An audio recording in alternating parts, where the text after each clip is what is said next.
All right. So as y'all heard, Chris put me on blast the last episode of season 4 and pretty much said, you gonna ask these people for help and you gonna start this Patreon. So I started a Patreon page, working on additional content.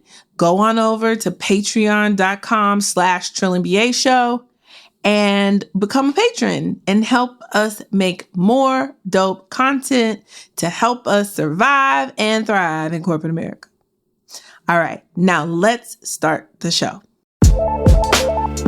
Hey everyone, happy Sunday. This is Chris, Felicia's editor. Felicia is caught in the mess down in Texas, the snowstorm and the no power, and so she asked me to help her with the intro today. So this is part 2 of her conversation with Tennesha Wood, who's the host of the DRL podcast and also founded the Broom List. And this conversation is fascinating. I've had a blast working on it. Tennesha is really wise when it comes to all things relationships. And of course, Felicia drops tons of knowledge all the time about working in corporate. So between these two brilliant ladies, you've got tons of value here and tons of knowledge and tons of fun. So enjoy the episode and we'll see you next week.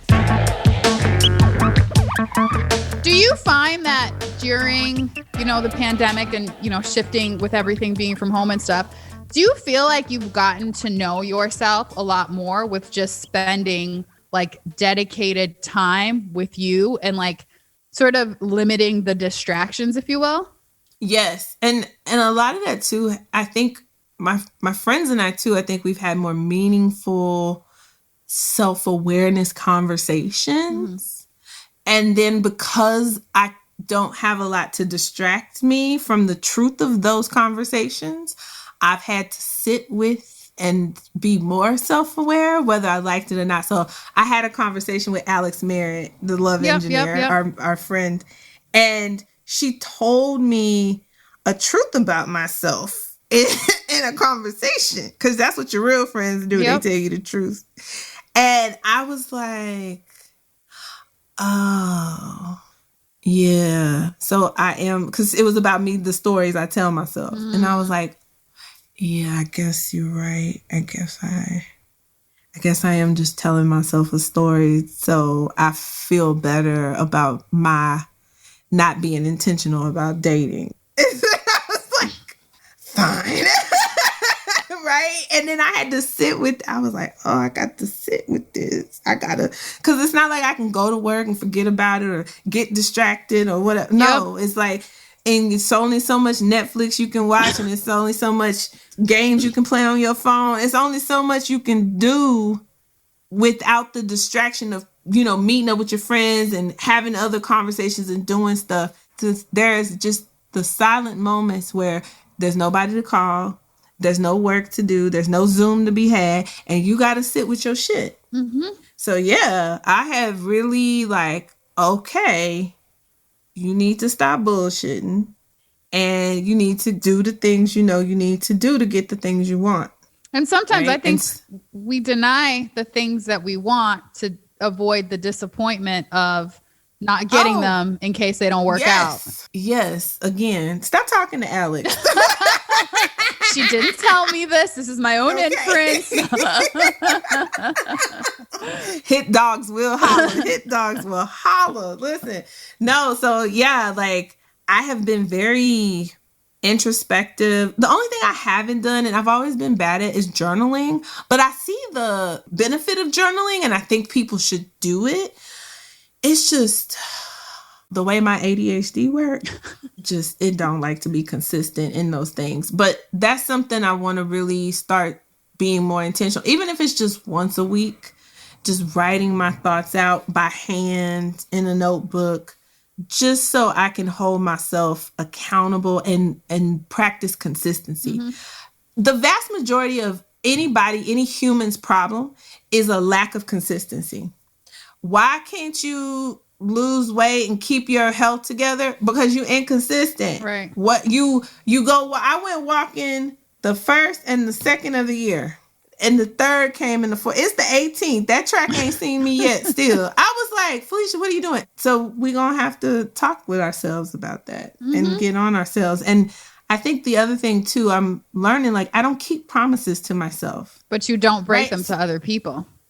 Exactly. That's the thing. If I say I'm going to do something, like, basically somebody had to die or something have to happen to make me not show. Like 99% of the time, if I say I'm going to do something, then I'm going to do it when I said I was going to do it. Yeah. Right?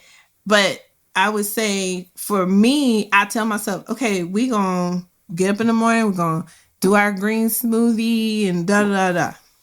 Child, get up in the morning. I go just drink some coffee. Like, it's just bad habits. And so I'm getting more conscious this year. One of my goals this year is to break my bad habits and to develop healthier habits around, especially my health. Like I want to get super healthy. Like I'm over here looking at your collarbones and stuff just popping and all looking all healthy and glowing and shit. And I'm like, Felicia, that's what Black people do when that's what Black looks like when it's taken care of. You got to get that. You got to have that. Like, there's no excuse. Like, I don't have high cholesterol. I don't have diabetes. Like, I don't have any health issues outside of I am overweight. And so I need to do the things. I got my genetic test last year, and it said that all those crazy fad diets won't work for me when it looks at my genetics. And I've struggled with my weight my whole life. There's always been some type of issue, right?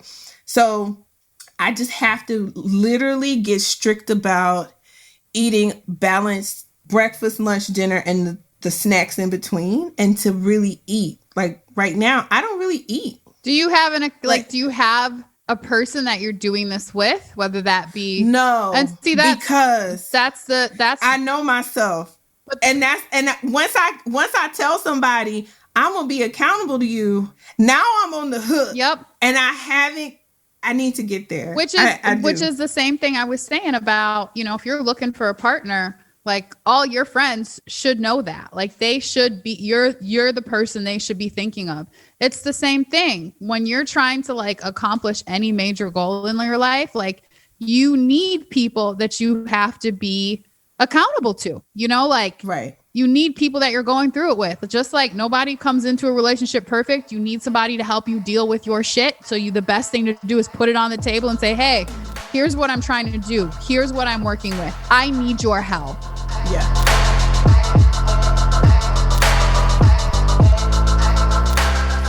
And it works because when I was in business school, the last semester of business school is like the best time of your life, because at that point, you have a job, or you should know you have a job. And then you're just finishing up, like you got 1 or 2 classes. It's easy. You take naps during the day. I had accountability partner, shout out June. So June and I, we would go to the gym every day. And the days that we could not go together, we would just call each other, text each other, say, did you go? Did you go? Okay, we went. And I literally in 8 weeks, I lost 30 pounds. Wow. And the only thing I did, I wouldn't go out to eat. So I made a rule. Whatever you want, you have to cook it. And I cook with butter, sugar, flour, all the things. But I had to cook it. If I wanted it, I had to cook it. And I was having a ball, and I had plenty of time to cook because I only had 1 or 2 classes. Right. Like, it was perfect. I was so happy. I had gotten into a routine, and I wasn't even trying to lose weight. I just wanted to be stronger. Right. I just wanted to be, because I was a lot smaller than I am now then. And so I was just like, I just want to be stronger. And I was lifting weights and walking. That's all. It wasn't strenuous. Like, I was just doing the things that adults do. And when I tell you, I felt so good and I looked so good. And I think back on that and I'm like, what is stopping me from getting back there? And the only difference between now and then is an accountability partner. Yeah. Yeah.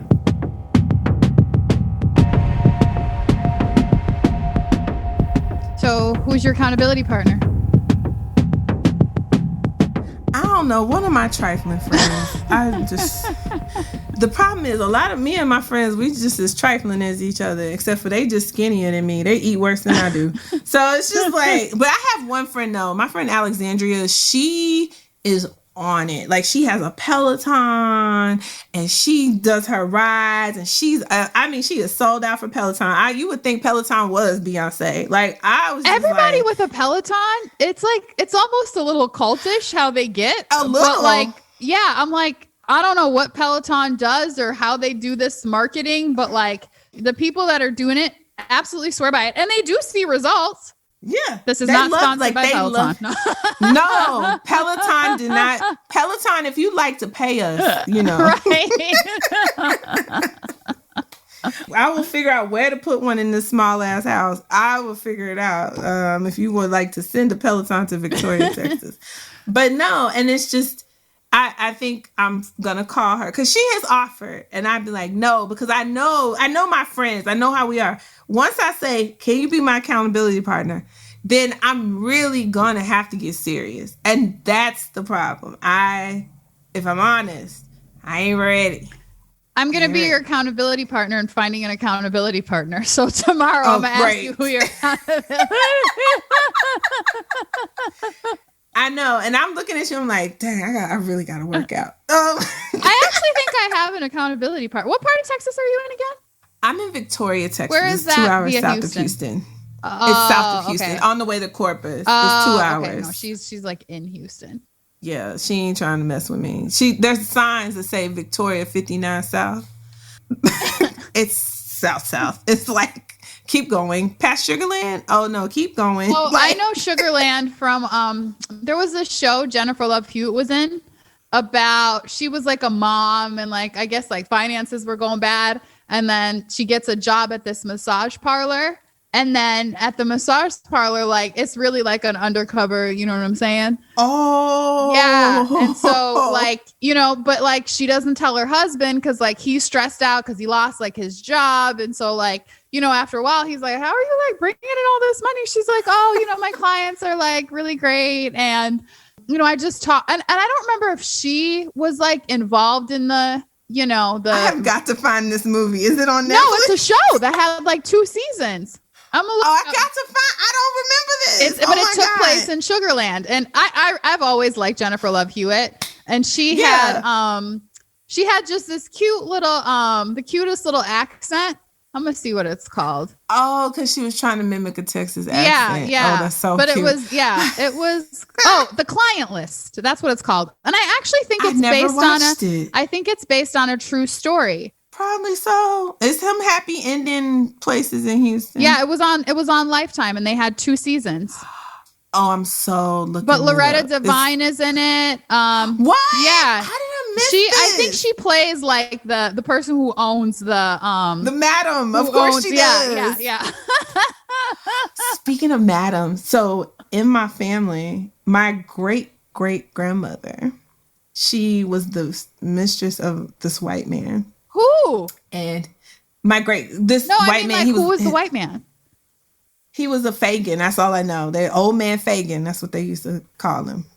And so she was old man. She was the maid, the cook. She was a sharecropper on their property, whatever. So he had left her property in Victoria because they were out in the county. And so she had a house. And so it was the Negro hotel back, segregation, Jim Crow. And so, but shout out there to were girls. Yes. Yes. Thank you, Martin Luther the King. But she had, basically it was like a brothel too. Oh, wow. And like she was the madam and she had the girl. That's the story. Of course, this was like what, the 30s, the 40s, like, so who knows? Was this a mixture of women or like all black women, or how was like? No, they were all black women. Wow, they were all black women. Interesting. Right? And because the black men, like some of the soldiers coming through or the construction workers, a lot of the black men built the highways in Houston, between here and Houston and all over South Texas. So like my great grandfather, he built like a lot of 59, like his whatever crew he was on built a lot of that. He also had 2 families though. Like I have cousins over here. I'm like, but the 2 women came together and said, our children will know each other because they are siblings. Yeah, It was, the women in my family are gangster. And the men in my family are like ride or die. The few men that make it. Because a lot of the men didn't make it. They got cut from the roster. Gotta go. Yeah, they had to go. Because that'd be a really good movie.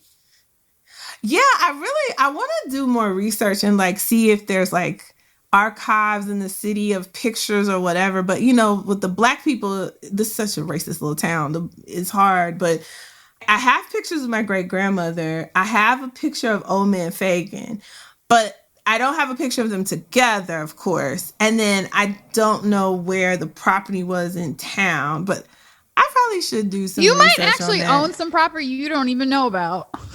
Possibly. But see, my Aunt Elizabeth, I tell you, the bingo queen, the bar dick.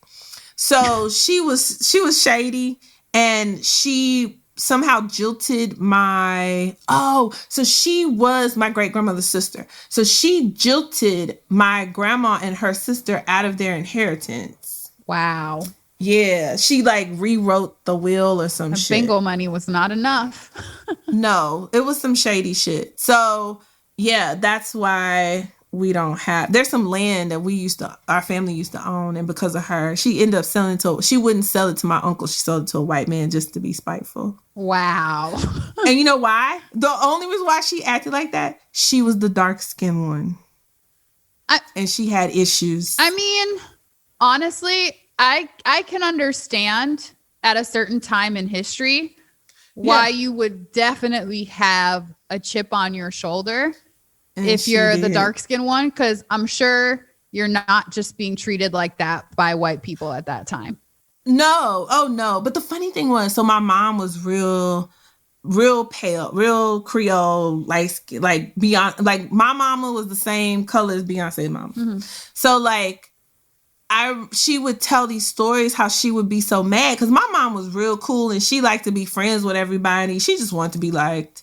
And she would be so hurt, and she would always dote on my skin because she always dated really dark-skinned dudes, like super dark-skinned dudes. And she wanted to have black babies. She didn't want to have no light-skinned babies because they would tease her and treat her bad and say she was stuck up. My mom was the least stuck up person ever. Like that she never had stuck up in her bones. And so she would be mad because that wasn't her. Right. And so she hated being light-skinned. Can you imagine? Like, so it's just like, you're damned if you do and you're damned if you don't. Right.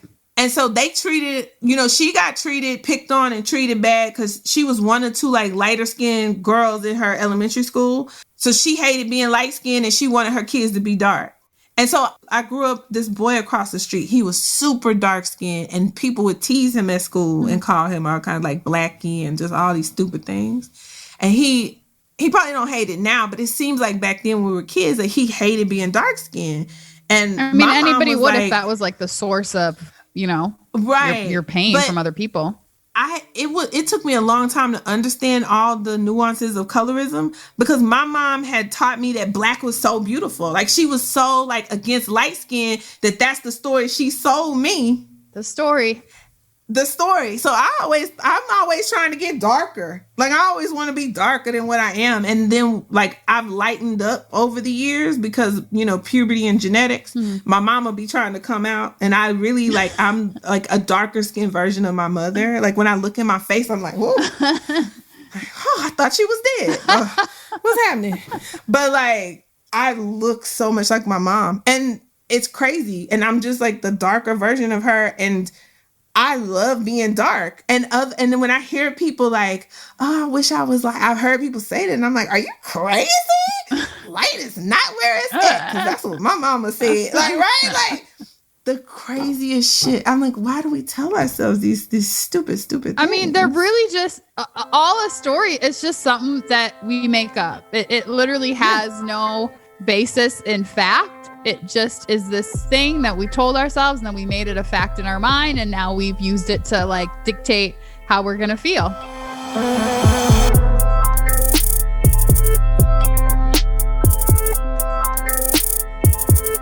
Okay, so I have a tough question for you then. In the framework of stories, why do I not feel okay dating somebody that make significantly less money than I do. Oh, because women are told the story that that's not okay. I mean, okay, we grow up in a patriarchal society. Yeah. That's number one. Right. In a patriarchal society, a man makes more money, thereby retains control of his wife, his family, etc. Right? In a patriarchal society, you stay until a man tells you it's time to go, because you don't have the resources to necessarily leave on your own, right? It's the whole you literally in those days needed a man, right? Like, yeah, you couldn't buy a car, you couldn't buy a house, you couldn't purchase even things. if you had the money, like you couldn't do a lot of these things on your own, right? So that's just the way it's been set up. That is how we are conditioned to think, right? And if I'm being completely honest, I still buy into some of these narratives. I want to. Well, the other day I asked my mom if I was like, would you have been okay if like dad made less money than you? And she's like, yeah, I mean, it's all about love. And I just looked at her like, yeah, I get it's all about love, but I think you're making this up right now for how you feel. Like I don't. You're saying this, but I think you're trying to be PC or something, because I don't really believe you. So, yeah, I do think it's conditioning, but you have to remove yourself from the conditioning and ask, if it's important to you, why is it important to you? Is it a fear? Like, is it a fear that like, oh, without him making X amount of money, we won't be able to survive? Is it that other people will think a certain thing about you and who you chose? Like, so is it the fear of judgment of other people? Is it really just because you're like, hey, I want to be taken care of in that way, and I want to feel like a woman? And I say that with air quotes because that's, again, a constructed story. Right. So I think it's not that you have to worry about, is this important to me or is this not important to me? But ask yourself why. If it is important to you, dig for the reason. Like, the thing that constantly comes up with me is women will always say, I hear this literally every single day, I don't want a man under insert X height. Usually that height is 5'10", sometimes 6 foot. But the average man is 5'7". Like, yeah. So that's usually what I hear. And when I hear that from people, I have them deconstruct the why, right? So the question I ask is, what is that height doing for you, right? Literally, what does the extra 3 inches on the head on your neck, what does that provide you, right? Because if it were 3 inches somewhere else, I might be like, hey, I know that might provide you something else. But what does his actual physical height provide you? And I have heard answers like, well, I don't like the way that people look at us. Like, it doesn't do anything for me and I don't care necessarily, but I don't like the way that people look at us. People look at us like, he's not a man, like, oh, I'm the masculine one and I don't like that look. I have heard, I feel more like a woman when the man is taller than me, right? And then my question with that is always, well, like, how is your womanhood being taken away? So if this man is standing next to you or not standing next to you, how is your womanhood shifting within that? How does it change anything? And what I often find is that it's not that women feel like they get anything from the height or that it's doing anything for them.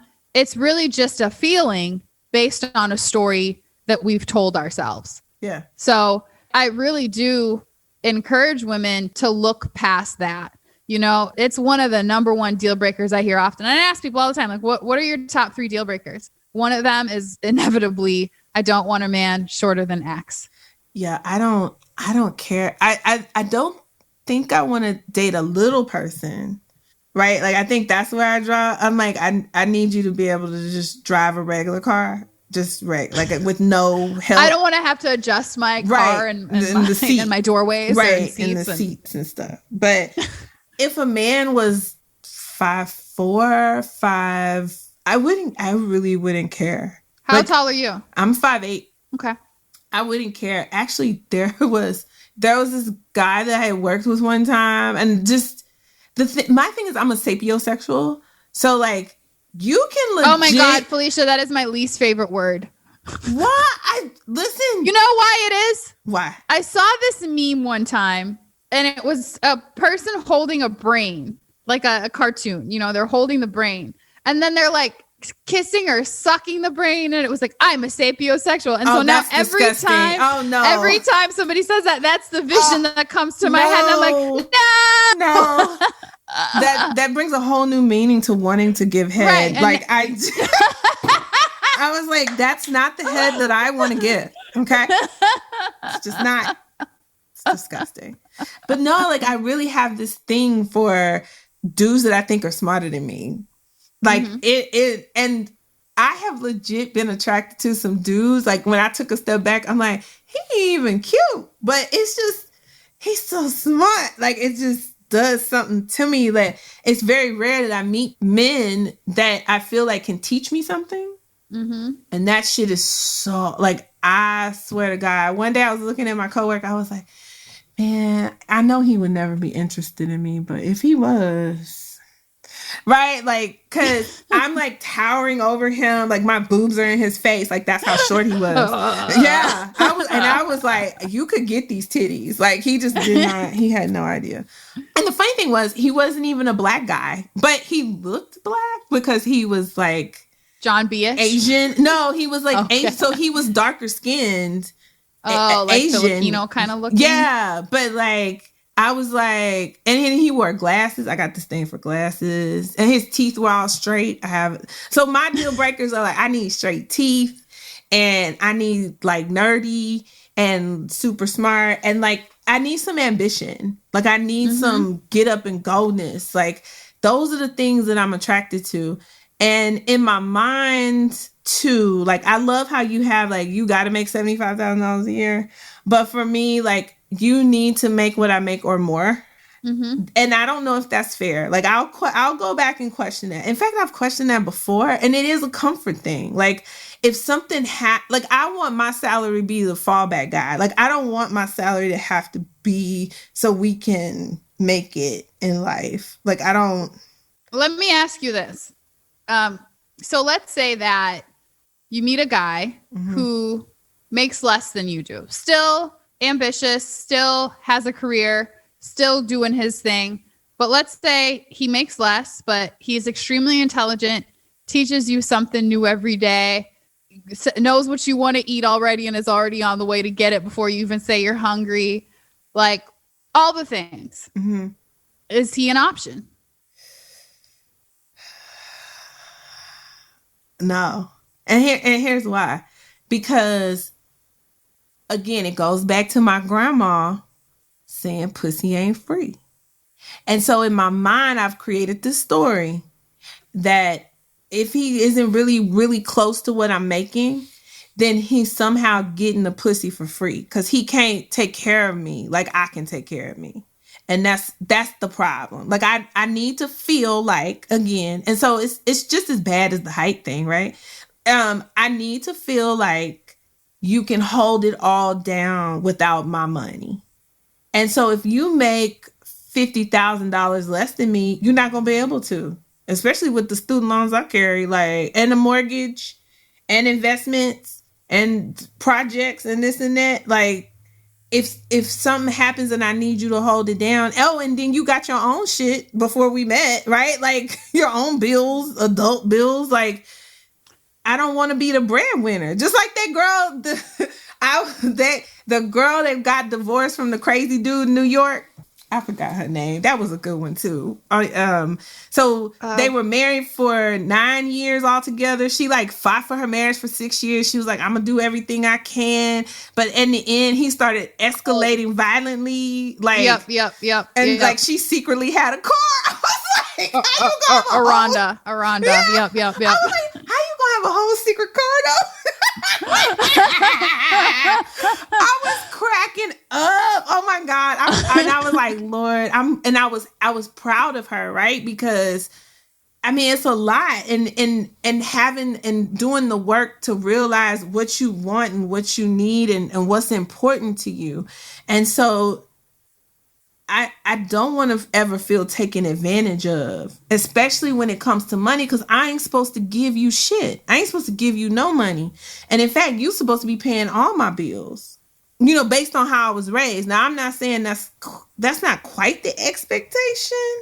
Mm-hmm. But also I also have an expectation that I make sure the house stays in order. I cook, right? Like, we ain't gonna be going out to eat all the time. Like, I cook, I keep the house clean, I do the laundry, I this. Now, mind you, because I work, shit will get outsourced, but understand it'll get done. Like, you ain't got to do it, right? Like, that's the whole point. So I have these expectations in my mind. Now, mind you, I ain't never been in nobody's relationship. I don't know if this shit is real or not. This just shit I'm going by what my grandma said, who was married until her husband. I don't know if he got shot and died. I don't know. He was a gangster and a drug dealer, and he owned gambling shacks. So, like, I don't know exactly how he died, but he had died before I was born. A little bit before I was born, he died. So, like, she never remarried after that. But, like, my grandma kept a man, though. So I didn't know it at the time. It was like, how you see signs, but you young, you don't understand. And it wasn't till I was thinking about the memories. Like, one time I came home for lunch, and this man from the church, his truck was in the driveway. And my grandma ran out on the porch, and she's like, "What the fuck you doing here? You're supposed to be at school." And she just had her robe on. Suspicious much? But she didn't have no clothes, like no real clothes on. And I was like, "Well, why Mr. Such and Such here?" And she was like, "Get your ass here.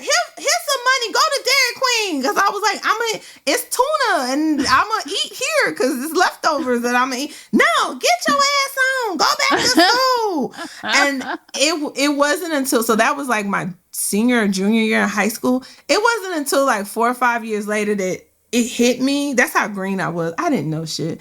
And it hit me like, my grandma a hoe. She had a gentleman collar, and I wasn't supposed to come home.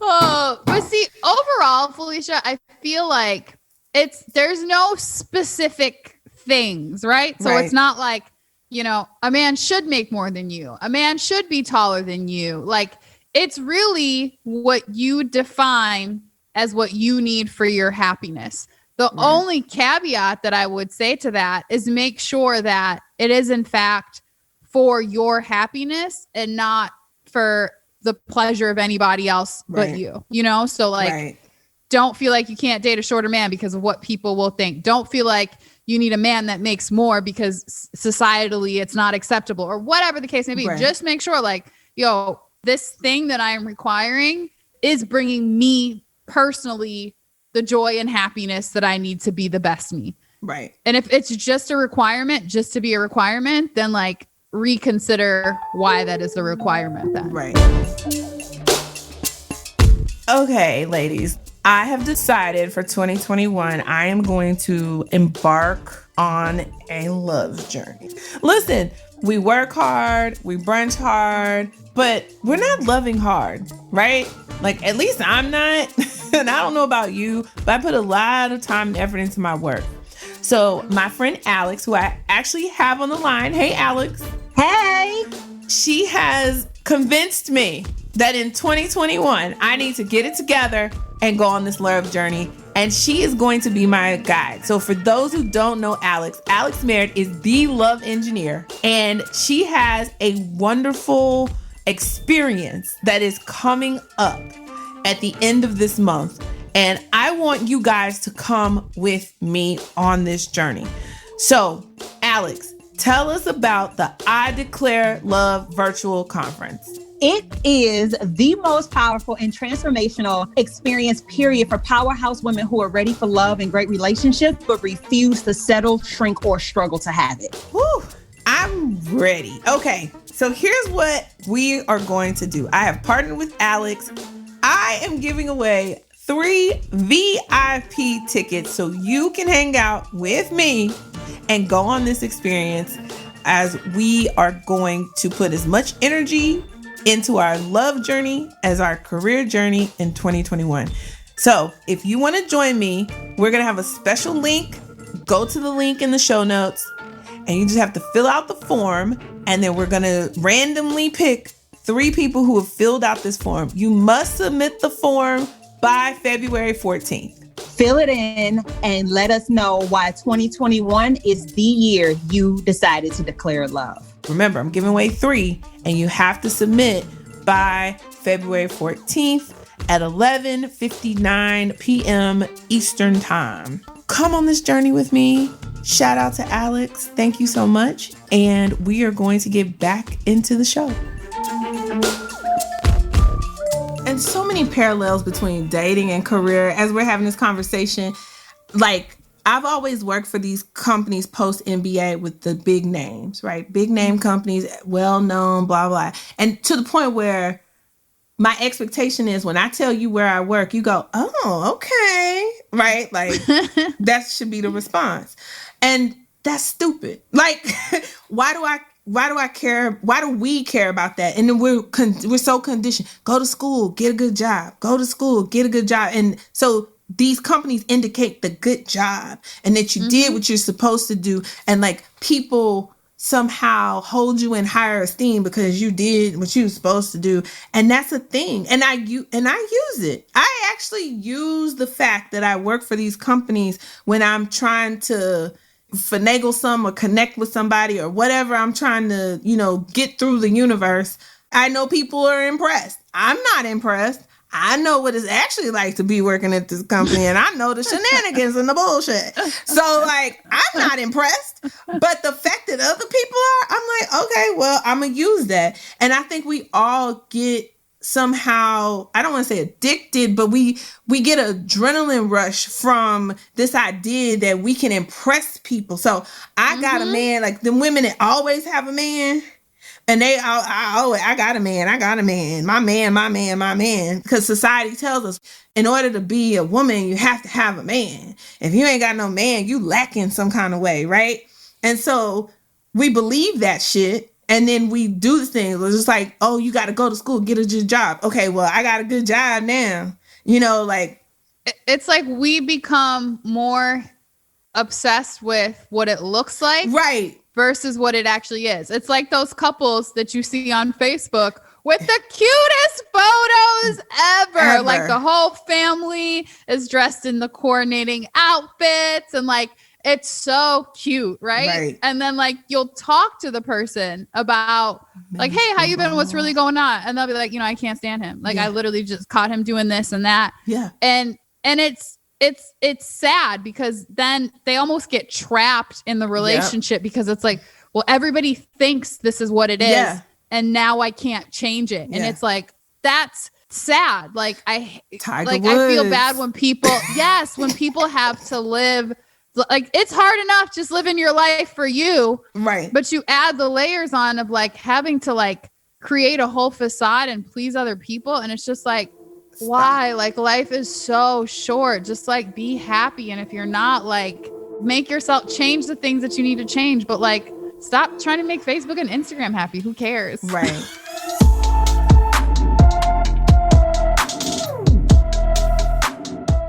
Okay, Tennesha, please tell me about all the things you're doing to help women like me be happy in relationships. Because I saw on your website, I was like, wait, so she do coaching, she do matchmaking, she does groups, she does one-on-one, like she just does it all. Like explain to me like how you came to this passion to want to help people to find happiness and love in that way. Yeah. So remember how I was telling you about San Francisco before? So one of the things that also happened when I was out in San Francisco was I started diving into online dating. So I grew up in Minneapolis. I left Minneapolis, went to San Francisco. And when I first got out there, I didn't know anybody. Oh. So this was like 2009 when I got out there. Okay. And so at this point, people were like, online dating undercover. Like they would say things like, oh, let's just say we met at the bar. Yeah. Because technically we met up at the bar. So we met at the bar. And it's like, okay, but why? Right. But anyway, people were super undercover about the whole thing, but I just was never that way. Like I remember when I would go on OkCupid when I lived in San Francisco, it was not an app. Like this wasn't a phone thing. This was, I would log on my computer on match.com, check my matches, and like we would communicate from it, like old school, right? Right. But I became really good at making profiles, and I would realize when I would switch a certain thing in my profile, what type of dude it would attract. And then I would like switch a picture or just switch the way I said something. And like, you know, and the way OkCupid had it back in the day, like it had these really cool categories. Like it said something like, what are 6 things you can't live without? And really basic people would be like, my family and my friends and air and water. Duh. Like be creative. Like, so mine was like quality cookware, Lysol wipes, white sheets, roses, like actual things that I love, but also would tell you something about myself. So if I say I can't live without quality cookware, that means I like to cook. That means, you know what I'm saying? Right. So like, if I say I can't live without Lysol wipes, that might mean I'm a neat freak. So like, I was really good at like designing my profile. So eventually I was meeting these guys and like meeting girlfriends as well. And the girlfriends would be like, remember, these were like a dope group of Black women in San Francisco, all sort of on the hunt for the same type of man. Right. And I'm like, oh, I just met him on this site called How About We, or on OkCupid or on Match. And a lot of these guys, to be honest, like weren't for me. Right. But like I was having so much fun just like meeting them and dating and like being in a new city. If you are a woman pre-COVID, disclaimer. Right. If you move to a new city, like it's such an amazing time to date, because as soon as you say that, like as soon as you're like, yeah, like I'm new, you know, dudes love to be like, oh, have you been to such and such? Have you done this? Have you done this? Have you seen this? No. And then it's like an easy date for them to plan. And I would always put things in my profile that made it very easy to plan a date with me. So I would say things like looking for the best hole in the wall taco spot in town. That means if you're going to take me out, you could take me to a hole in the wall taco spot. I said that's what I was looking for. So anyway, my friends were asking how I was meeting these guys, and I was just like, oh, like I'll hook you up a profile. Like I'll do one for you. Like, and then eventually friends of friends were like, oh, can you do mine too? You know, when people wanted to come out of I'm okay with online dating now. And then eventually I was like, okay, I'm doing that. I'm spending too much of my time doing this. I mean, I loved it, but like somebody should pay me. Right. So then I was just sort of doing it on the side for many years. And then when I moved to New York, dating was really fun then too. Like I was just like, whole new city. I love dating in New York. Like, cause you could one night be out with, you know, somebody on Broadway and then somebody on Wall Street, and then just somebody in a random job doing whatever. Right. And like, I loved it. And like, I wasn't even in my 30s yet. So like, I wasn't like, I need to get serious. I was just like, I'm having a good time. And through those years, you know, between leaving San Francisco and coming to New York, I began to recognize exactly what I liked in a man. I began to realize exactly what my talents were on a date, in a relationship, etc. Like, I knew exactly what to say to make a man think or do X, Y, and Z. And not in a gamey sort of way, but just like I had enough practice dating at that point that like I knew how to make it flow and how to attract the right type of man. So when I finally remember when I came to New York now and I had that was still with my company and I just like renegotiated everything. Right. I still didn't love it. I love New York. I love the energy of New York. I knew New York was where I wanted it to be, but I was like, I do not want this job. So finally, I just quit. After they moved you there. Good job. Yeah. So I quit and then, you know, got back into another sales job. Like it was always sort of this dancing act with me between like, I don't want to do this, but like, I need the money and there's such security and like, you know, I can't go from making this to making nothing. And it was a constant dance with myself, a constant back and forth. It was like the ugly ex that I couldn't let go of that was so toxic, but like, I just kept going back. But this was like, those checks will keep you coming back. Finally, though, in 2016, so now at this point I had been doing like the profiles on the side. I started coaching on the side. I also started my podcast. And so I was sort of doing these things that I really liked doing and was like naturally attracted to on the side, but like nothing where I was making any sort of income to be able to actually quit my job. Because again, sales job to sales job. So then finally in 2016, I don't know what the thing was that just made me say enough, like for real, enough, but it did. And so I had a sales job, really nice one. And I think I was just out of excuses. I think there was always something I could point to, whether that be, I don't like this city anymore. They don't pay me enough. I'm working too hard. There was always like a thing to blame or a finger to point. And finally on that last job, I was just out of excuses. Like the company was actually really great. They paid me nice. The job was just like cool. Like I didn't have to like work too hard. I was still able to like have my life, but I was just like, man, I'm still not happy. Like, what is it? Like I'm in New York now. I should just be happy. Right. And I remember I was just sitting in front of my computer and I just started, have your fingers ever just like started type? Like it was like somebody took your hands and just, so yeah, somebody took my hands and just drafted a resignation letter to my boss. And then I just sat there for a while and I was just like, hit enter. No, do it. Just hit it. Like, and then I just did it. And I was like, what? Huh? And I had a little bit of money like saved, nothing where it's not like I couldn't not work for the rest of my life, but I was just like, I'll figure it out, I guess. Right. And so again, after I quit, my boss was like, what's the deal? And I was just like, it's not you. It's me. Like, you're great. You know, I appreciate you. All the love. Like, I know and at this point I was at another company. So this wasn't the original company. And I'd only been at that company for 8 months, maybe not even a year. And, I was just like, this ain't it. And then I thought, you know, I'm going to do my podcast full time and like really make a living off of this thing. That's what I'm going to do. Was still doing the coaching and the profiles and everything on the side. And also like matchmaking at this point. I'd started like hooking friends up, like in an unofficial way, but like hooking friends up with other friends. And then I was just like, I'm going to do this podcast thing full time. So then here's God.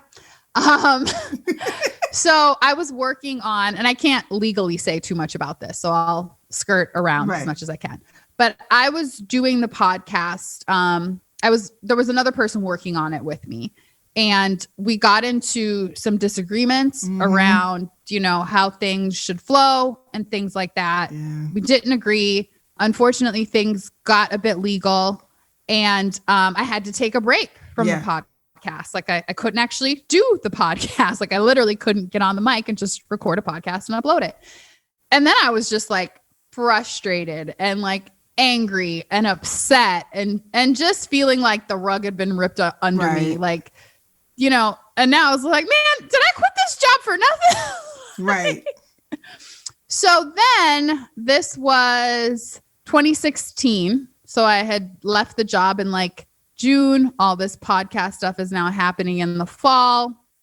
And I always go to Jamaica with my family pre-COVID because we're from Jamaica. Right. So we always would go back for Christmas. And so I was on the plane home. I came home before my family did. The rest of them had stayed. And I was on the plane home and I was just like, I don't know what to do. Like, this money saved is only going to like last so long. And like, I'm frustrated by this whole podcast situation. And so as soon as I got home that night, I just started booking flights. I literally just started, but I was like, okay, where is the cheapest place that I can go outside of New York? And from New York, the cheapest place to book, because this is now end of December, the cheapest place to book was to Sweden, to Stockholm. And I was just like, okay, cool. I'm going to go to Stockholm. It was only $200. Oh, it was like maybe like $230, I think, from New York to Stockholm one way. And then from Stockholm, I was like, well, let's see what the next cheapest place is from Stockholm, which was Amsterdam. And then from Amsterdam, I think it was Paris. And then I went to Madrid.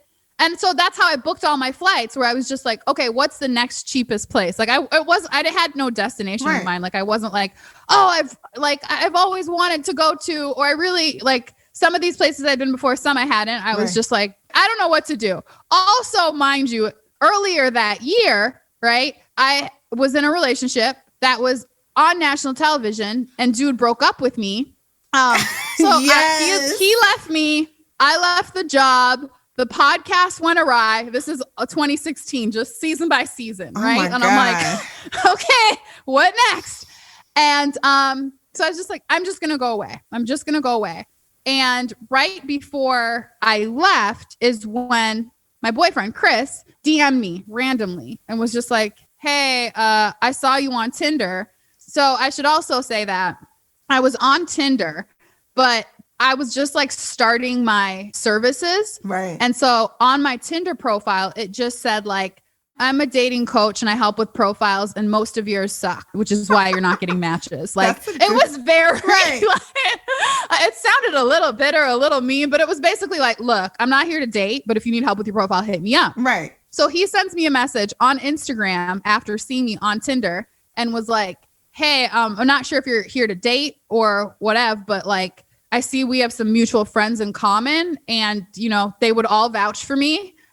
So I'd love to like see you and take you out. And I was like, what? I was like, and I don't even know why I responded, because generally I just would be like, I don't really understand what you want, dude. Like, and so, but I responded and I was just like, yeah, I'm not really dating right now, but like, good luck in your search.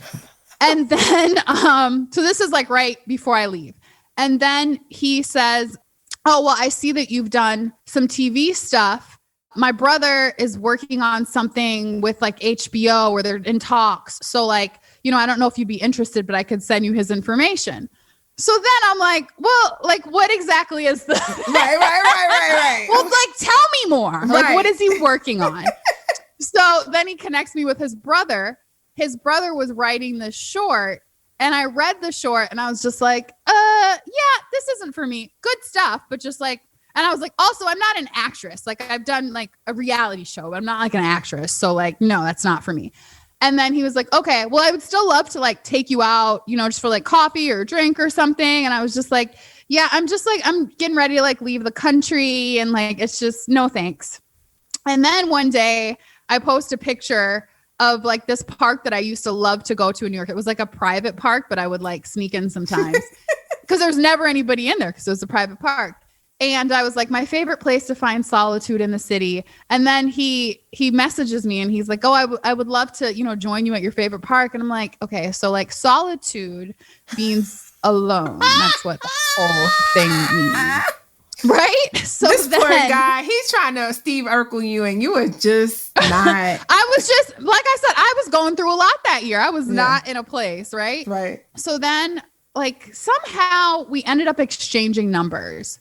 And he texts me one day and he was like, hey, how are you? And like, we're just engaged in random conversation. He's like, hey, you know, how's it going? And some stuff had went down with the podcast that just made me so angry and so upset that, like, you know, when you can't even lie, you're having that bad of a day when somebody asks you, can't even just be like, I'm good, whatever. I'm fine. You can't do that. I was like, actually, it's a really crap day. And he calls me and he was like, and this is like our first time talking on the phone. And he calls me and he's like, what happened? And so I go into this whole like long story of this. And this is the middle of the day, like on a Wednesday or something. And he just listened to me. And then he was like, okay, I want to connect you with a friend of mine who could probably really help you with this legally. And like, you know, let's go from there. And so from that moment, he was really it was like kind of weird in a way, but like, cause he was just like, okay, so then we'll go from there. And like, you just call my friend. And I was just kind of like, okay, I will. Cause I need the help. But like, why are you helping me? Yeah. What is this? To me, I remember I sent my friend Camille a text and I was like, there's this guy, like, he's just like, I don't know. He's like kind of weird. Cause he's like always trying to help me on stuff. And I'm like, what do you want? Because I already told him like, I'm not dating. So like, I don't understand his angle. It's weird to me. Right. And she's like, maybe he's just like a nice guy. And I was like, I don't know. It's weird. He's trying to help me. Ugh. It's just like, I don't get it. What's his angle? I told him no. So then, after that, he's like, hey, would still love to meet up for that coffee. And of course, now I'm like, okay, fine. Well, you help me out. Okay. You hook me up with a friend. Like, okay, let's go to coffee. So we're at coffee. We're just having casual conversation. And initially, I will say he wasn't my like physical type necessarily, like he was like super light skinned and, it just wasn't like generally like the type of guy that I go for. And so, in the conversation, he mentioned something about his kids. And I was just like, you got no kids? Thanks. Right. Yeah, cool. Stepmom is not my name. Right. So then at that moment, I completely was just like, he's a cool guy. Like I left that meeting thinking, oh, he's a cool guy and seems like a nice friend, but like not for me. So then, sorry for this long story, by the way. I love love stories. No, please keep going. I want to hear it all. So then, I'm getting ready to go on my Eat, Pray, Love trip. And I'm telling him about this. Like, yeah, I'm actually leaving in like a couple days to go on this trip. So I'm just like trying to pack up some things in my apartment, blah, blah, blah, blah. And he's like, well, where are you going? So he's like, send me a list of everywhere you're going. And I'm like, little weird, but okay. So I send him the list of all the places I'm going, because I'm like, there's no way he can like stalk me in Sweden, right? So he it felt safe. Like, it's not like I was giving him my home address. I was just like, hey, I'm going to be in Sweden.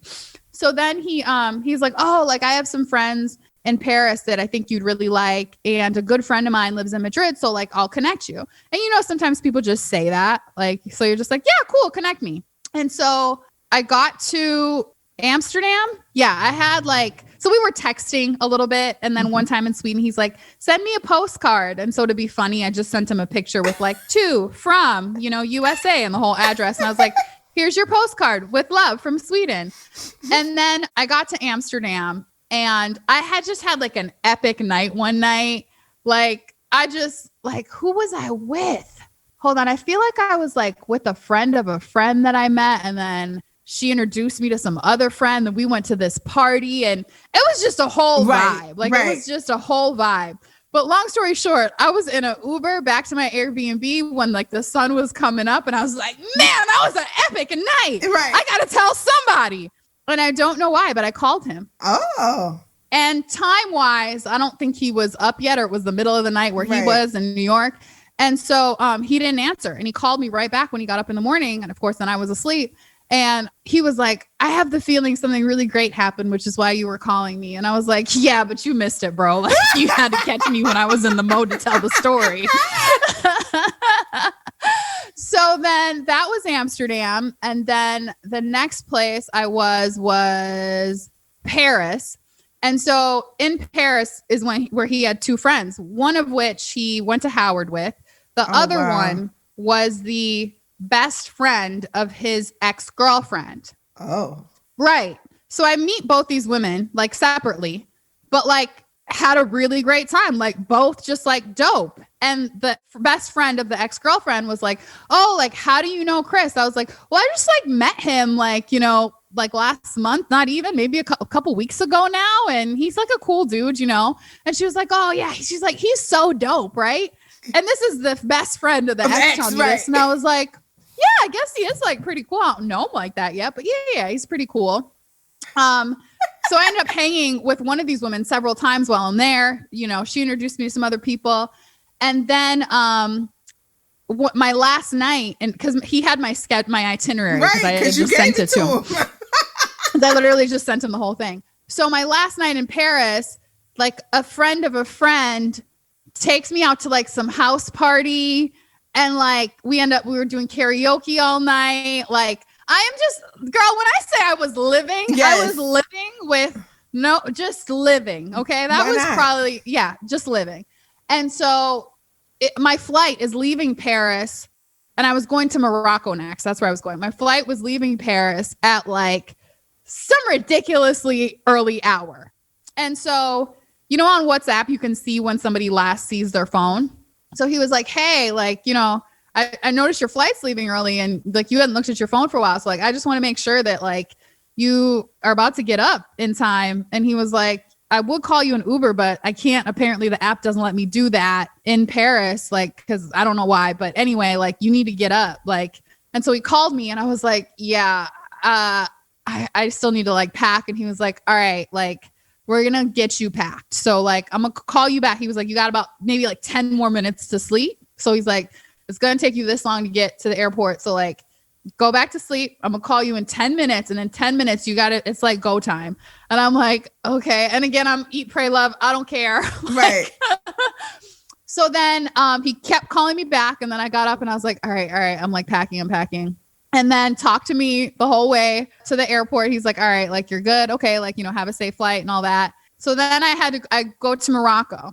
And so I've been to war. Like I've been to Iraq. And so again, when I booked these flights, it wasn't like a methodical planning sort of thing. It was just like, what's cheapest next? Right. Like that was my only requirement. Right. Because remember, I didn't have a job. Right. So I had to be economical here. And so I go to Fez, Morocco, and Fez isn't like Marrakesh or Casablanca. It's a little bit, particularly where I was staying. I got there. It was like very remote, the part I was in. I got there and I was like, this is giving me Iraq vibes. Like I just was not feeling it. Like from the second I got there, I was just like, I'm feeling a little worry right now. I don't like it. And so the place I was at had like Wi-Fi barely worked. And so I had like no cell phone service. So here I am feeling like war vibes. It just, for me, it just wasn't, and this is no judgment on Morocco. And I'm not trying to make it sound like, oh my God, don't go there. It's the worst. It's just from my past trauma at war, it just wasn't a good place for me to travel, particularly solo. So no Wi-Fi. So then finally, like I go into town, which was this whole ordeal to get a cab. I just was feeling weird with the guy in the cab. It was just like a whole thing. I was just like, girl, do not end up on some crazy show. Right. Like, so I was supposed to be in Morocco 6 days, but anyway, so I'm like in the main part of town now. I finally get some Wi-Fi and I see these messages from him. That's just like, hey, look, I'm just really worried. Like you haven't been online and like, like I'm not trying to like pressure you, but like, I just want to make sure that you're good. I just, I also saw you hadn't posted anything or anything. So I just want to make sure you're good, which I thought was really sweet. And I thought it was really sweet because I tend to feel smothered sometimes. Like if a guy, that I'm seeing or just talking to, if I start to feel like he's communicating too much, like I get like, oh my God, like you're smothering me, leave me alone. But I didn't feel like that. I was like, that's like really sweet. Right. So I just was telling him, I was like, yo, like, I don't feel sick. Like, I hate to be like this, but like, I'm not feeling the vibes here, man. This is just not, it's just not like my city. And he was like, well, do you want to like leave early? And I was like, yeah, like I was supposed to be there for like 6 days or a week. And then he was like, well, I looked at some flights, like, I could just book you something early to Madrid if you want. And I was just like, no, that's okay. Like, I'll do it. But like, I appreciate that, which I thought was really sweet. But again, I was like, no, I got it. I don't know you like that. I don't want to owe you anything. So yeah. So then I left like the next day. So I had a very short stay. And then I went to Madrid, and he used to live in Dubai. And so one of his best friends who we knew from Dubai lives in Madrid. And so him and his wife took me out for my birthday and showed me like the best time ever. They had just had a baby. So they were like, yeah, we're going to head out after dinner, but like, here's our friends. They'll be partying all night. Right. So then they took me to some weird underground club, and it was just like some old dudes in there. I mean, like 70, but they were like getting it in, like in this club. I was like, this is crazy. Why is grandpa up till 6 a.m.? But that, I think Madrid was like the turning point where I really felt like I started to like him, because I didn't want to like him. I literally was just like, kids, I don't know. I don't want to like you. And then we just started sending each other memes, and then we were talking on the phone all the time. Like, he cracks me up. Like, legit, like I would just be looking at the phone, just like laughing. And then we started talking every day. After Madrid, I went to London, and then I have family in London and stuff, so it was like more just like I was just kind of like chilling with like cousins and family and stuff. And then I was like, damn it, I like him. Like, I actually said it to myself. I was like, I didn't want to like him. I have too much going on right now. And then one night we were talking on the phone, And we ended up talking on the phone while I was in London for literally 9 hours straight. And we talked about everything. Like, I mean, when I say everything, we took the secret language test and, we're talking about love languages and fears, like all sorts of things. But like the craziest part of that conversation was that I had written a letter to myself a couple months before that, and it was really just about the type of partner that I was going to be with and like how he was going to make me feel. And like, it was really like again, remember how I was saying like somebody just took my hands and wrote on the keyboard? It was like that, where it's like somebody just took my hands and wrote, but like it was real and it was from me, but like it was almost like I wasn't thinking about it as I was writing it. But I was describing the person that I would be with, like the type of man he would be. Like it said things like, he's the smartest person like his generosity goes beyond you. He is kind to every person he meets. Like he loves that you love Drake. Like you guys spend all your time laughing. So it was like qualities like that. Right.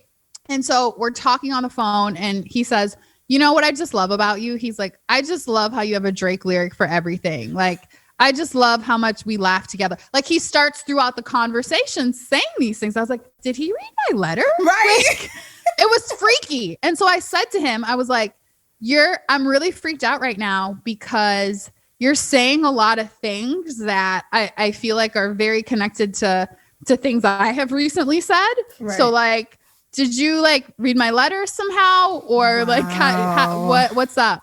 He's like, what do you mean? And I was like, well, I wrote this letter. He's like, well, read me the letter. And I was like, I can't read you the letter. That is highly personal.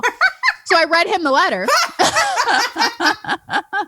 Of course you did. And then he was like, that is exactly how I feel about you. And then the next day, because now I don't remember what time it was. I probably went to bed in the afternoon. It was like a weird timing. Right. But then I got up and I was like, yeah, I think that's my man. Like, aww.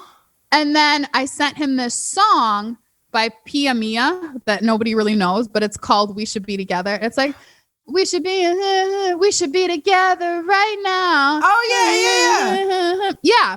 And I was like, did you, because we'd been sending each other like songs and stuff. And I was like, did you get my song? And he was like, yeah, I got it. And I was like, but did you get it? And then he was like, yeah, you sent it on the message and I got the song. And I was like, but did you understand it? And I was like, we go together now. he goes, we've been going together. Oh, and I was like, oh, okay. I didn't know. And then that's how we got together. And then and mind you, you're still like overseas. Like I'm still at this point I'm in London and I still have a week left in like I was still in London for like 5 more days. And then I was going to spend like a week and a half in Iceland. And so then I went to Iceland. And of course, at this point, I'm like, I just want to go home. I don't even want to be here no more. Right. So then in Iceland, they had the worst snowfall that they'd had in like 40 years. So like I was supposed to go see the Northern Lights and it got closed, it got canceled. So like all these things kept getting canceled. So I essentially just went between a coffee shop and an Airbnb and some nice restaurants for the most part in Iceland. Right. So we talked a lot. And then at the end of that trip, like literally I was like waiting on my bus to come take me to the airport. And I was texting him as I was waiting. And he's like, okay, so just so you know, before you get home, like, I don't know if you think I'm perfect or whatever, but like, I'm not. Here are some things that I am dealing with. And he sends me an entire list of like, just be aware of these things. Don't say I didn't tell you. And then I sent him back the same list where I was just like, okay, yeah, no, I'm not perfect either. Just so you know, I am crazy. Right. Like, so here's a list of crazy behaviors that you may see. So you've been warned. Right. And then I got home and then that was it. Then we were just together from that day forth. And then we moved in together and I'd never lived with a guy before. Right. Because I'm very OCD. Right. And everybody knows that about me. Everybody knows I'm not the type of person you live with. I'm the type of person you visit. Like everybody knows that. Everybody like just gets that. And so like my best friend was like, even said to him, are you sure you want to live with her? You know, Tanisha's never lived with a guy before because she's crazy. Like she literally is crazy. Like she will freak out if there's a shoe in her house. It's wild. And he was like, yeah, I'm down. So yeah, there was definitely a bit of a learning curve when he didn't get what full crazy meant in terms of like living in a house with me. But yeah, so that was, 4 years ago now. And now here y'all are. And now here we are. Still so together. that was a very long-winded story to explain to you how I got into doing this. So again, like something I'd always kind of been doing on the side. Right. But Chris was really the one that was like, all right, like we're going to make sure we get you this podcast back. Aww. And then like, yeah, like I want you to actually work on your things that like you want to do, you know, because if it weren't for him, I got to be honest, I would have kind of went back right into my old pattern of being like, well, I'm back and I spent all this money while I was gone and I need a job. So like, let me go find a sales job, apply. Right. And he was just like, don't do that. Like, I want you to focus on your podcast. And in fact, he like bought me like a whole great like mic setup. I got these really nice mics. And like, he was just like, I want you to focus on this. Like, I really want you to take time to like develop and do the things you want to do. So really, he was the one who all along was just like, don't do the sales thing you're tempted to do. Just do this, like focus on this. And in turn, that's when I started doing more coaching. And that's when I actually was like doing more matching. And so like throughout the last like 5 years now at this point, for a while I was doing it on the side and like, this is what I do full time now. And so most recently in November, I started the Broomless, which is the first and only matchmaking company for Black professionals. So everybody on the Broomless is at least 28, has at least a 4-year college degree, makes at least $75K. And then most importantly, they're at a point where they're ready for a long-term relationship. And then we vet them through a series of interviews, tour their house, and then also a reference check. So yeah, everybody's vetted and ready.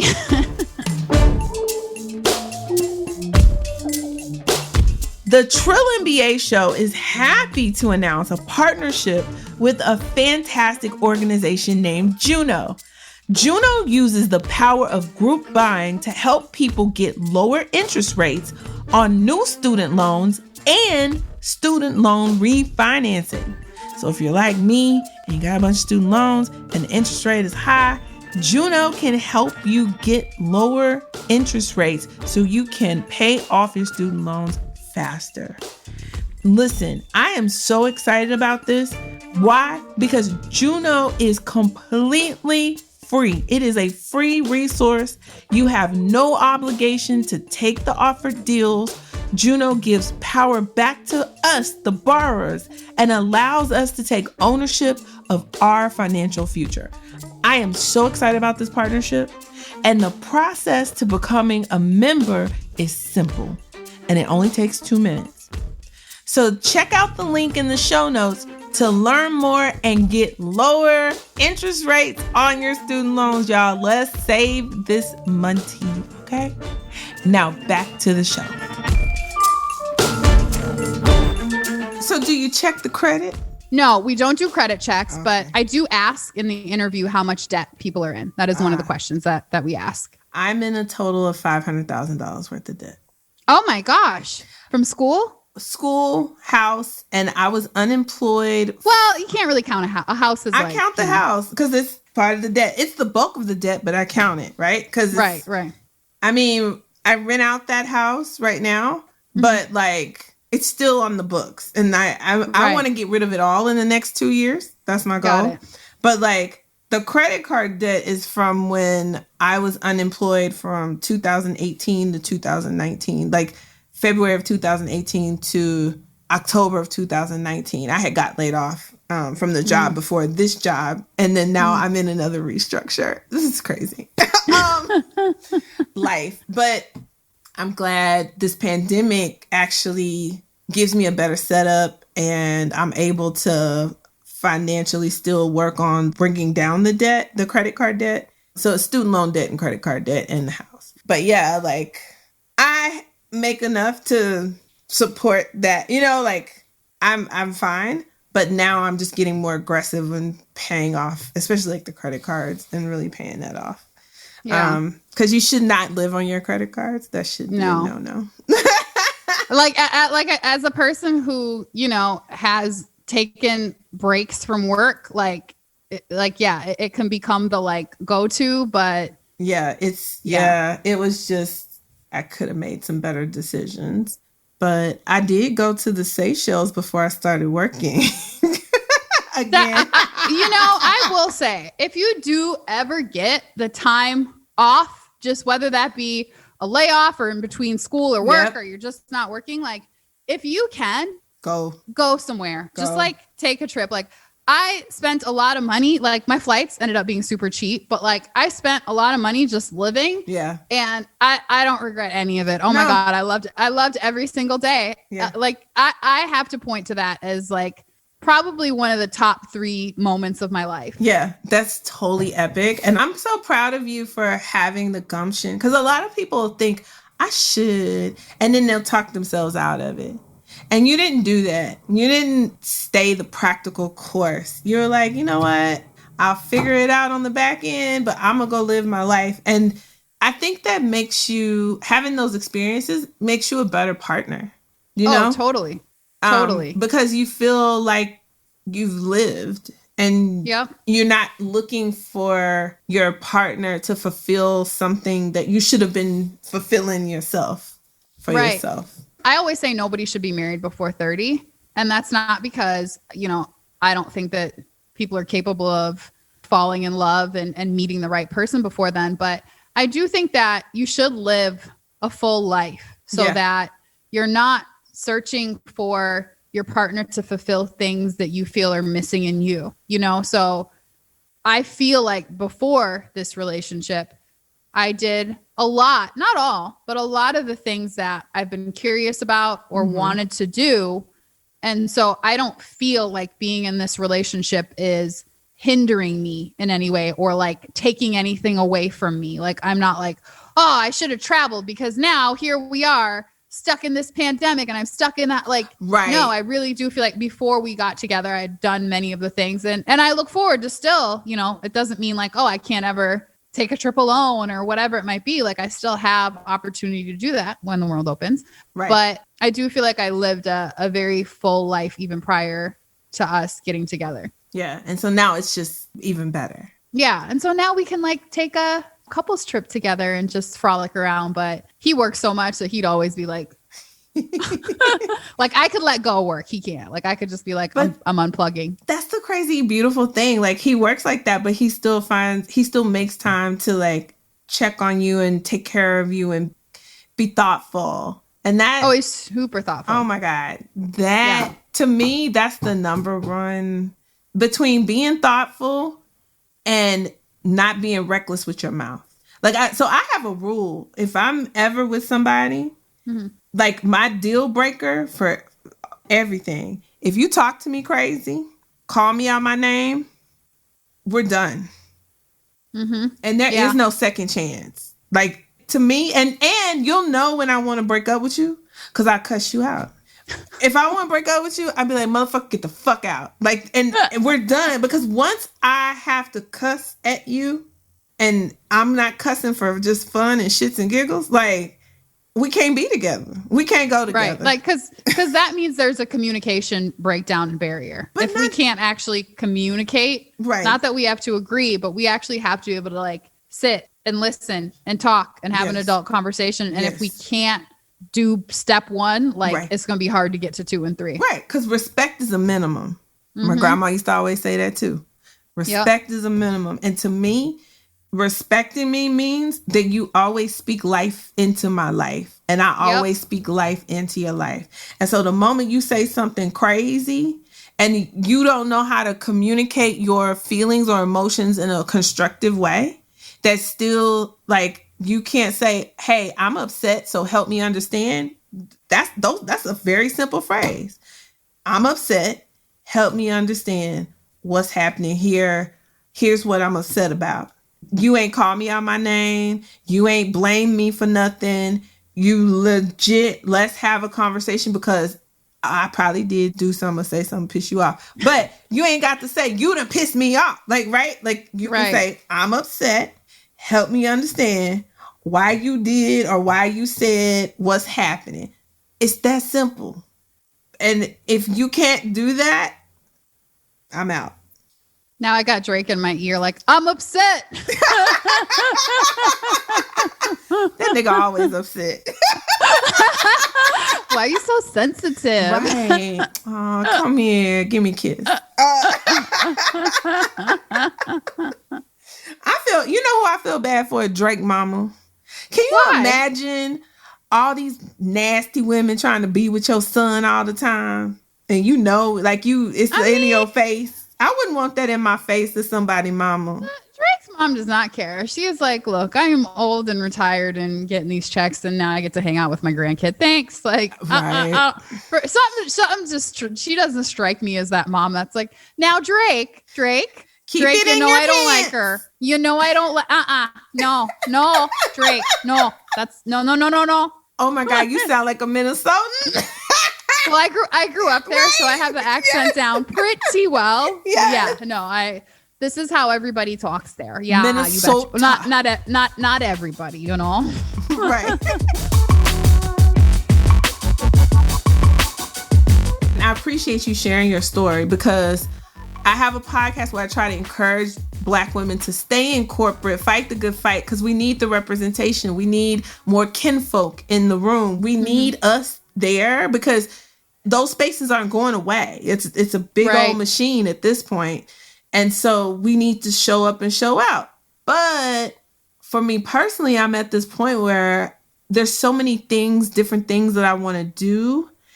And corporate sometimes can be that shackle. And I really appreciate you sharing your gumption and reminding me, like, hey, God has no respect per person. What he does for one, he will do for the other. So, like, if you just have the faith, Felicia, and go do the things you want to work on, you'll be fine.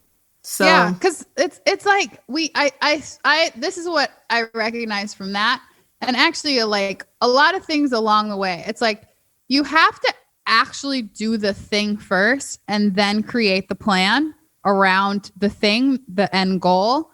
Because if you try to do it the other way, like, it will never actually be enough planning. Yeah. So it would be like if I said, okay, I'm going to have a kid, but before I'm going to have a kid, I want to make sure that, like, I'm doing all the right stuff. Oh, okay. I want to make sure that I have a certain amount of money. Oh, okay. I want to make sure that I understand everything that there is about parenting and the different stages that children go through. Oh, okay. I want to make sure that, like, my parents' house is set up right for when they come over on the weekends. Oh, okay. I want to make sure that we have the holidays divided so that everybody knows where they're going.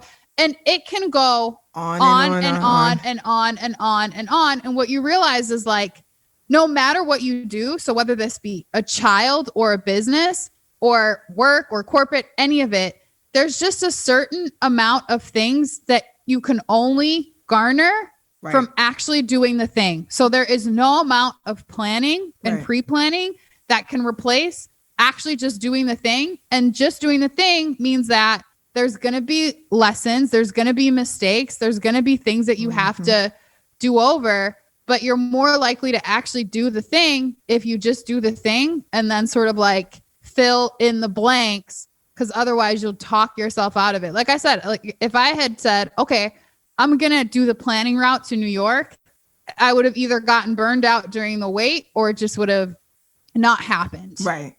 So you just had to be like, nope, let's go. You just have to do the end thing. And even with starting the broom list, like, I actually wasn't going to start it when I did. But, like, I got this opportunity to do GMA and I was just like, oh, crap. But I don't even have, like, I'm not, like, ready yet. I wasn't planning on doing it right now. But that opportunity came up and I was just like, do it. You'll figure it out. Yep. You, like, what are you going to say? No.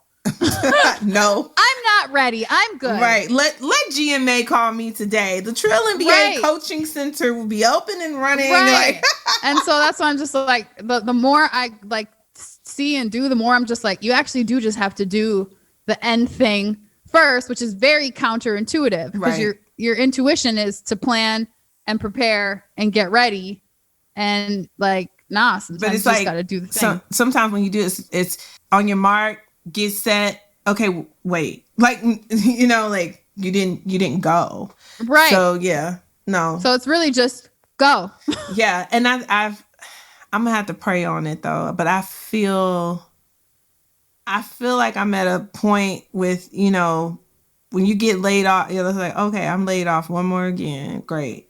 And it's like, are we going to do this again? Or are we just going to trust and just keep grinding and know that the pieces will fall together?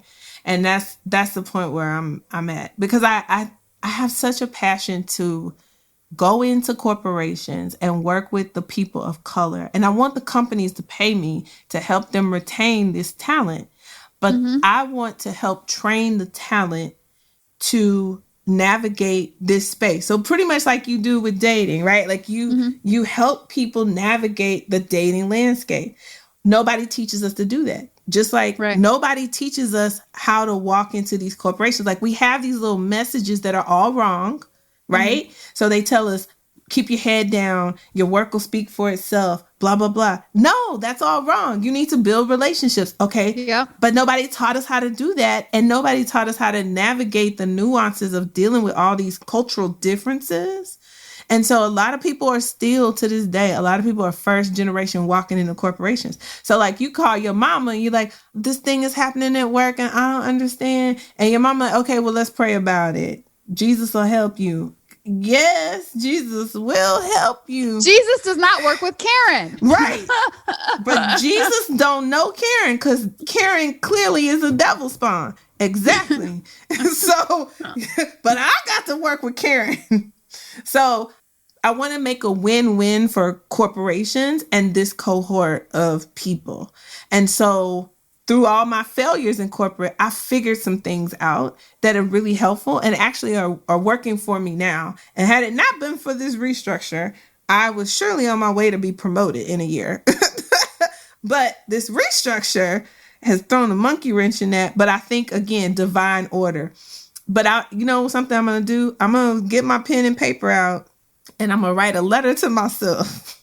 Because clearly letters work. That is, you wrote to the universe and said, universe, this is what I want. To the point where the universe was like, okay. And here it is. And you were like, I don't want, wait, that's what I had said. I wanted that, huh?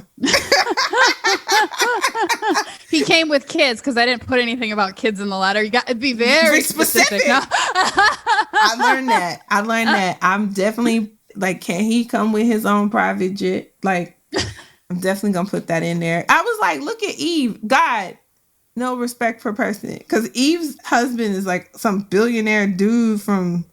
I'm like, I don't even know where dude is from. I know. I was like, how she meet him? But see, this is where I'm going to start traveling. Once the panoramic is over, I'm going to get out here in the world so I can meet some new people. I need to get out my bubble and I need to meet some people and then that's the thing I'm working on is how to show up happy, like how to exude that energy so that it does attract people. That's what I'm working on during the pandemic that I didn't work on 10 years ago. I was just out here trying to date. So, do you know what I think you should do? What? Do you know the Instagram pull up for change? I think I follow that. I feel like I follow that. It's basically like, I think it started with beauty brands, but perhaps it's beyond that now. But they basically exposed corporations that, you know, had very little Black representation or minority representation. That's where I saw that. Yes. That's why I was like, that sounds familiar. You should, in terms of just, you know, you should just reach out to some of these people, maybe even like the CEOs, just on LinkedIn or wherever, and just be like, hey, I have a consulting company doing, you know, X, Y, and Z. I noticed that you guys had, you know, stated that these were your numbers and that you were doing X, Y, and Z changes.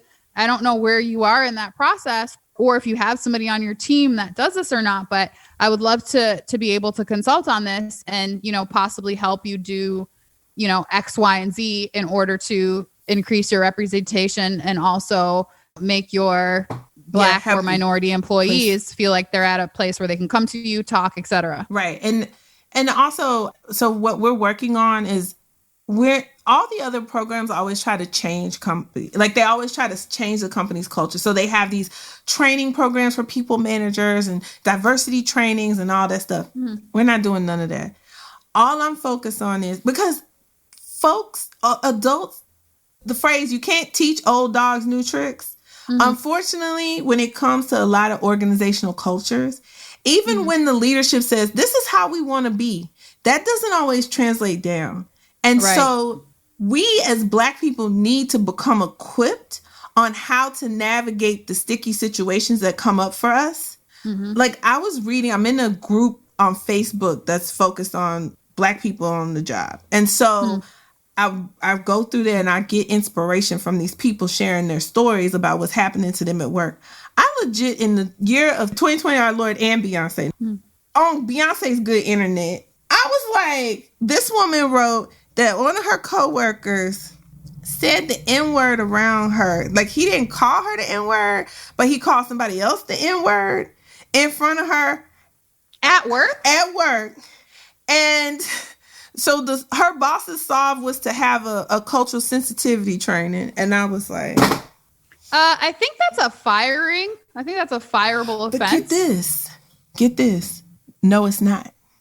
No, seriously, like legally, it's so hard to go to court with this stuff. Like, they have built the system so much that they would have to, on a number of occasions, call you to your face. So not just say the N-word around you, but call you to your face the N-word, in order for it to be a pattern of established behavior to create a hostile work environment. It can't just be a one-off. And so with the one-offs, the companies are able to, well, we addressed it with this diversity training. So like there's all these little loopholes that happen that allow bad behavior. And so what I want to do is say, hey, we're going to focus on our best possible outcome. Sometimes the best possible outcome is to get out of the company. But what I want to do is say, well, while you're working on getting out of the company, but you do need your check for whatever reason, let's work on how you navigate this shit that's happening. And that's an extreme case, right? And that doesn't happen as often. But the fact that it's still happening to this day, we have to equip our people to take care of their mental health, their emotional well-being while they're in these spaces getting a paycheck. Or else, I don't know. I don't know how we're going to survive in these spaces, especially now you have a whole faction of people that are emboldened and brave about their bigotry and don't care, and they bring it to work. They on Yammer talking all kinds of trash. I'm like, my God. Why are you on the company websites talking this mess? What is wrong with you? It's so crazy. Like, just after seeing the BS in DC and the fact that, like, these are firefighters and realtors and police officers this is not, Joe Dirt from the trailer park. Like they said, one woman flew in on her private jet to join I was like, these are rich people. These are doctors. It was one guy his wife was a doctor. She lost her job too. But they been bigots. But when it's scary when it's a doctor, because these are people that walk into and responsible for your life. Right. Wow. But you can't change crazy. You just have to learn how to deal with crazy and stay focused on what you need for you. And that is my goal. And so we have a great proposition. It's me and a group of my friends that are working on this to work with these companies. So we have a good proposition to come at it in, the career coaching angle, the communication, internal communication angle, the well-being angle, and focus on mental and emotional well-being in the spaces, how to create psychological safe spaces for yourself. Then we want to work with the companies to put practices in places that reduce the EEOC claims that come out of their organizations. So I have my EEOC attorney. I work with her. Shout out Anitra K. Brown.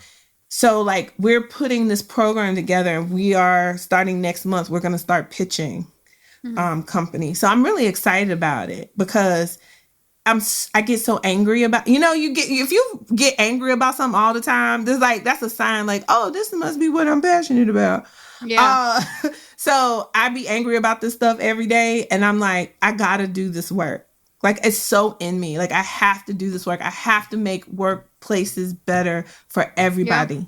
And I don't know why I care so much, but I do. And I'm just going to keep pushing and trying. Because it can be like when you're in a healthy relationship, when you have a good fertile ground at work that the people, you're cared about, and you're succeeding and you're doing well, you do even better. It's when it's the same thing. And when you're in a bad relationship, but you keep fighting. And so you do more work and you stay later and whatever. And your boss still is like, you keep, and then he's still like, no, not good enough, not good enough. Nothing's ever good enough. Nothing's ever going to be good enough.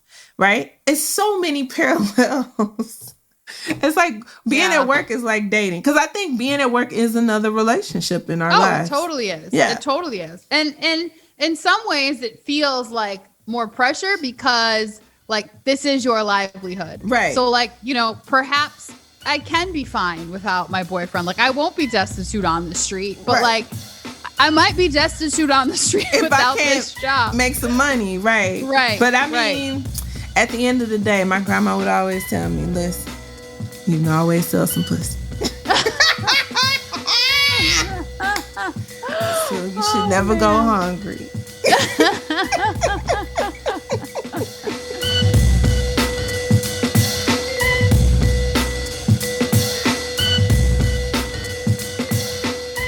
Thank you for listening to this conversation. If you had any like ahas, nuggets, if this conversation helped you, please email me, ask@trillandba.com. If you need any coaching advice or anything about your specific work situations, coaching is open. You can hit me up at trillandba.com/coaching and schedule your 45-minute session. The prices did go up, y'all, this year. They are $100 for 45 minutes. So I want to be real transparent about that. But I have helped so many people get promoted, get new jobs with more money. So it's just something I'm really good at, helping you navigate that. And it's a well-spent investment into your career journey. So hit me up. Have a great week. Don't forget to apply for the I Declare Love conference. I have 3 free VIP passes for my listeners, and I want you to come on this journey with me. As you can tell, I got a lot of work to do. So I love you guys, and until next time, keep it trill. The Trill NBA Show is a Fair World Corp. LLC production.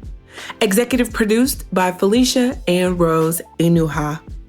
Sound design and editing by Chris Mann with Podshaper. Theme music is Kick Push by Ryan Little. Keep it trill every day, y'all.